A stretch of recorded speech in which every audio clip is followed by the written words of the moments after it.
നീ എന്താ ഇവിടെ? എന്നെ ഇവിടെ കെട്ടിച്ചാണ്. ഈ കമ്മിറ്റി ഓഫീസിലോ? കല്യാണം കഴിഞ്ഞല്ലേ? ഭർത്താവിന് എന്താ ജോലി? വർക്ക്ഷോപ്പിലാ.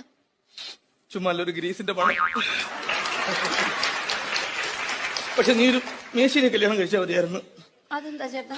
അതാകുമ്പോ നിനക്കും നല്ലോണം തേക്കാൻ അറിയാലോ. രണ്ടുപേർക്കും ഇറങ്ങാറുണ്ടല്ലോ സൈറ്റിലോട്ട്. ഇപ്പൊ വരാന്ന് പറഞ്ഞ് ചേട്ടൻ പോകുമ്പോ പോയല്ലേ. ഇന്ന് വരും നാളെ വരും എന്ന് പറഞ്ഞാൽ എത്ര നാളെന്ന് വെച്ച് ഞാൻ കാത്തിരിക്കാനാ. ഇതൊന്നുകൂടി സ്നേഹം കണ്ടില്ലെന്ന് പറഞ്ഞ് വേറെ കെട്ടുന്നത്. കാഞ്ചനമാലയെ പോലെ കാത്തിരിക്കുമെന്ന് ഞാൻ കരുതി. മൊയ്തീനെ പോലെ ഏതെങ്കിലും വെള്ളത്തിൽ വീണ് ചത്തിട്ടുണ്ടാവുമെന്ന് ഞാനും കരുതി.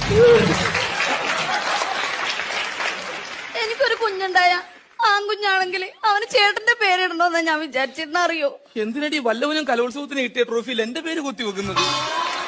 പറയല്ലേ ചേട്ടാ.